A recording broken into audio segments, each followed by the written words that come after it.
Great question from a practitioner this week. Zay is her name. And she says, I'm noticing a pattern with my clients. After they get out of a toxic relationship or really any toxic environment, when they are forced to slow down even a little, feel safe enough to be with themselves, they start losing weight. And these are the people who haven't done any level of deep work on themselves yet. So I was wondering the biology behind it. Is this related to the more sympathetic energy or the increase in metabolism than the dorsal response at that point? What a great question. And I'm so excited to dig into this aspect of what is the biology behind weight changes and specifically weight loss after leaving a toxic relationship. And if you are listening to this live, I welcome you to drop into the comments if this has been your experience or if you've seen this happen to someone else, where we leave a toxic environment, a toxic relationship, and we finally are with ourselves and we feel safe enough to just be with ourselves. And guess what? We start noticing changes to our physical health. We start noticing that we are more healthy. And for many people, that means losing weight. What is going on? Now, this is in reference to the longer podcast episode that was published this week. This was one of my favorite ones because it was a story of one of the individuals who just came through the foundational journey. Like many, she has had struggles for decades with her chronic health. And she was surprised and shocked at the changes that happened in such a short amount of time as she came through the foundational journey. So this is episode 137. In case you missed it, you'll want to go back and listen to it. 137 on does somatic healing even work? Does somatic healing work? How mind-body healing can actually change 30 years of chronic illness in just 6 weeks. And so if you haven't listened to that, you'll want to go back and listen to that. And let's dive into some of the biology behind this, because Zay, this will answer your question as well. When our body is holding on to experiences of the past, part of how we survive is we avoid feeling. We avoid being with ourselves because it's so uncomfortable. We don't want to connect with our body. Why would we? We would feel overwhelmed. We would feel the grief. We would feel the anger. We would feel all of these things that we would rather avoid feeling. And when we are in toxic relationships, that is also going to be the same. We feel out of alignment with ourselves. We feel the disconnect with ourselves. We can feel that we are even losing ourselves in the process. So why then would we want to feel if we are in a toxic environment?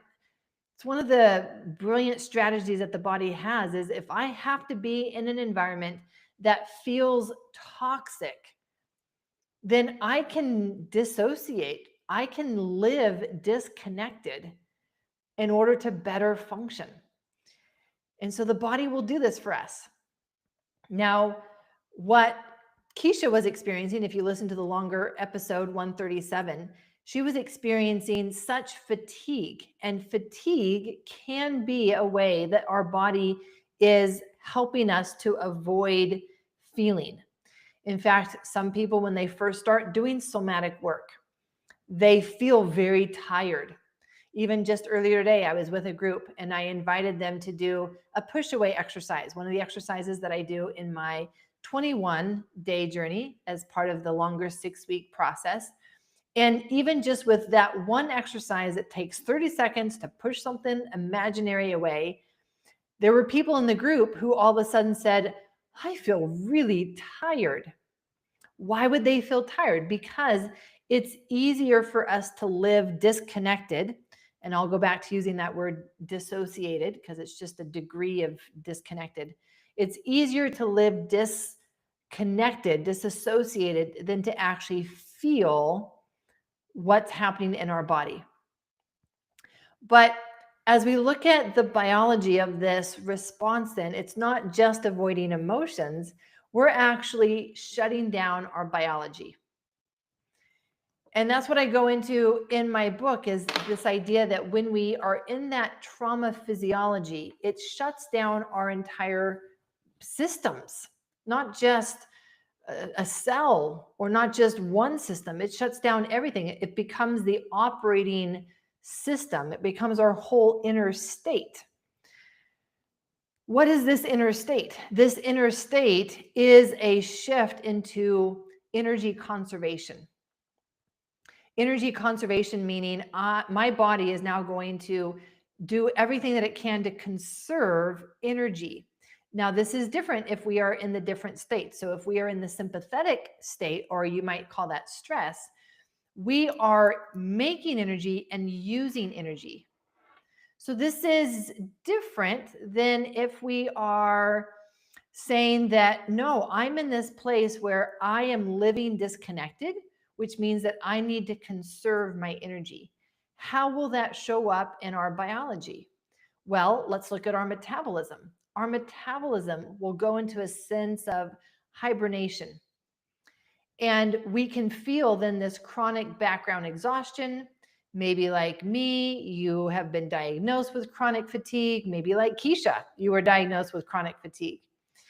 And it's a shutting down of our metabolism, not because there's one system that's gone wrong. It's not going to be just the adrenal glands. It's not going to just be the thyroid, though it will involve those, because it's shutting everything down.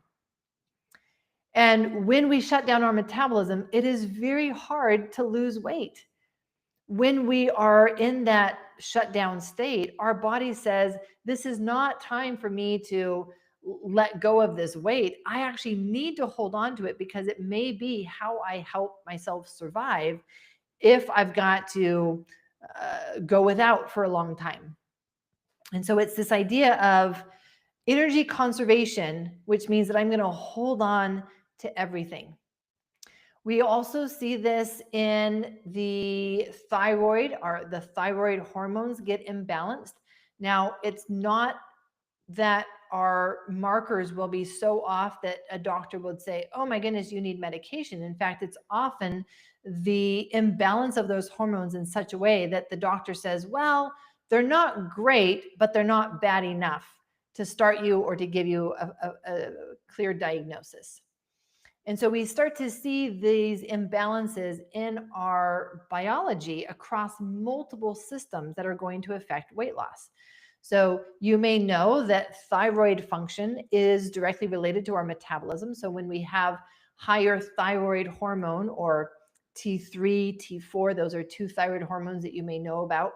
When those are higher, we are naturally going to lose more weight. But what happens is that in this shutdown state, in the energy conservation state, our body makes what's called reverse T3. And this has the opposite effect. So that's why if you're going into get labs and you want to look at this stuff, you'll want to look at some of these hormones that are not necessarily tested by a regular thyroid panel. You have to specifically request it. The other piece that's important here is toxins. Now, I run a whole course on the biology of letting go and detox. Why? Because trauma and toxins go together. They run together. They're sisters. They are best friends. And when we are in a chronic trauma state, if you want to call it the chronic functional freeze, if you're familiar with that term, let's use that term. So this idea that in the background, your body is still feeling like it's in danger and needs to protect itself, but not in the high energy state, in the low energy dorsal state. When we're in that state, really when we're in either survival state, whether the high sympathetic or that shutdown exhaustion state, it shuts down our detoxification pathways. This prevents us from being able to clear out the toxins that we accumulate every day. So you all know that we live in a very toxic world. You can't get away from toxins because it's in the air that we're breathing, the food that we're eating, the water that we're drinking. It's in our homes, it's in our cars, it's in the airplanes when we travel. Like toxins are everywhere. So how do we clear things out? Well, our body has these detoxification pathways. So this is what it does. We get exposed and it clears things out. At least that's how it's supposed to go. What happens when we are in this chronic functional freeze state, when we have stored trauma in the body? What does this biology of trauma look like? It looks like shutting down our detoxification pathways because we're trying to conserve energy. And now we're accumulating toxins. And toxins are a reason why the body holds on to weight. Toxins help create inflammation, and that inflammation is what holds fat in our cells. And so it's the toxins that are contributing to our weight gain. Especially, we can have weight gain in the abdominal area, and it just kind of sits there in our hips and in our waist. And this is so much an evidence of the biology of trauma, where now it's building from there into insulin resistance and sugar levels that are imbalanced. And it's all because we have this dorsal shutdown, and it's affecting everything from our thyroid to our metabolism, but also the toxins. So when we are in a toxic relationship, when we are in a toxic environment, our body is always either in that stress or sympathetic state, or it's in the overwhelm and what we would call the trauma state. And as it goes back and forth between those two, it never has a chance to clear out toxins. It never has a chance to be able to engage its own innate natural healing strategies. What that means then is that as we leave a toxic relationship, then that changes our inner physiology as well.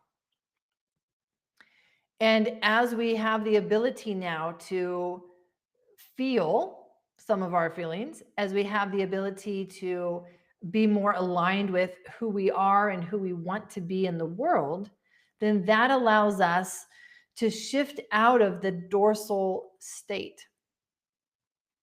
Let me say that another way, because that's really important for people to understand. This idea that we have an inner operating state, and this drives our physiology. And so rather than focusing on one single system, like, oh, my digestive system is messed up, I need to go work on my gut. Oh, my adrenal glands are in fatigue, now I need to go work on my adrenal glands. My thyroid, my immune system, whatever it is, all of that is actually connected to our nervous system. All of it is actually being driven by our nervous system. So really what we want to do is, how can I change my inner state so that my body is engaging its own innate healing strategies? Because then that's when it will be in its best health. It will also be when we have the energy to leave toxic relationships. And so when I'm working with someone and they are in a toxic environment, a toxic relationship, or maybe they're living with themselves and their relationship with themselves is toxic because they're always judging themselves or beating themselves up, part of that work is saying it takes energy to let that go. And I know that you don't have energy because your whole inner state is in a dorsal state. So rather than focusing on, no, let's force ourselves to let go of this relationship, let's force ourselves to let go of this process of changing our environment in order to be more healthy, I am saying, I know that if I help your body have more energy, I know that if I help your body clear out toxins, it will then have the energy to clear out the emotional toxins. And so it is both. It is this idea that whether it's our emotional environment and the relationships that we're in, or it's the physical and biochemical toxins, they are both creating the same effect, which is keeping us stuck in a chronic trauma state and the patterns of response.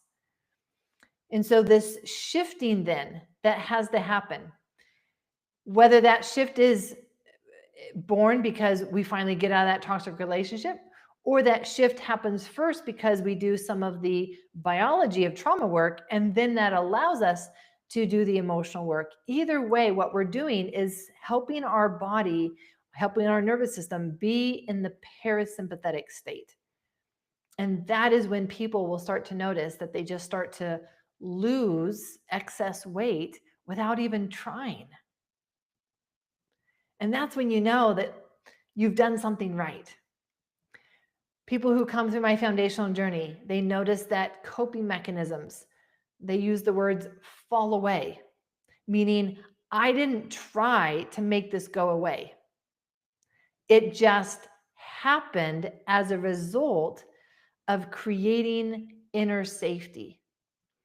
I didn't realize that when I was reaching for that tub of ice cream that I wasn't feeling safe inside. I didn't realize that when I was overworking, that I really was trying to escape not feeling safe.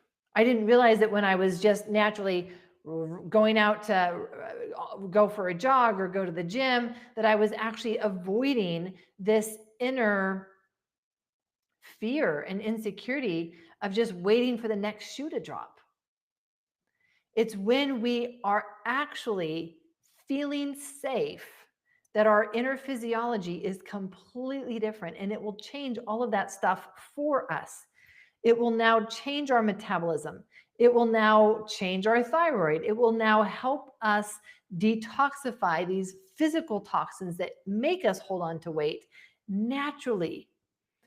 Now, there is no reason why I would say you should not also support your biology and take antioxidants and do the process of letting go and detox, because there's a whole process. So please don't just jump to an active detox, the celery juicing or the fasting or all of that stuff that we can end up re-traumatizing our body. But this idea that when we combine things, when we do things in an integrative way, we actually are able to make major changes in our life, in our health, in our relationships, and it can feel easy because we've changed our inner experience and we're no longer trying to avoid certain feelings. We can be with ourselves and feel safe when we are with ourselves. And that's what changes our biology. And when we do the biology work, it helps us to feel safe to be with ourselves. So they go together. You cannot separate these. And I wouldn't want you to try to separate these. So at the end of the day, if you are recognizing that whether for you it's weight or whether for you it is sweet comforts, I'm seeing that on Instagram right now. This, by the way, that was Keisha. So if you listen to the full episode, episode 137, the biology of trauma episode on does somatic healing really work, you will hear that one of the things that happened for her was her cravings for sweets just went away. And she didn't have to try to make that happen. That was one of the changes that occurred as she shifted her inner state to one of safety, and it creates a biology of safety. So with this, as I wrap up, I just want to give you a lot of hope that whatever it is for you, as we are, I want to say like removing toxins from our life, whether that's people, places, things, or physical toxins, as we remove toxins from our life, all of them, we create more energy and space to be able to invest that energy somewhere else. And that's when we can notice changes happening, but that's where we will also have the energy to make other changes happen that we haven't had the energy for before. So whether for you, you want to start with saying, I think it would be easier for me to leave or let some of the toxic emotions in my life go. If that's where you want to start, great. It will also help your body clear physical toxins. Or if you say, I think it'd actually be easier for me to start helping my body clear out the physical toxins, or at least decrease my exposure to physical toxins, it will help you be able to clear out the emotional toxins in your life. Thank you for joining me for this episode on the biology behind it. I'm your host, Dr. Aimie, and until next episode, lots of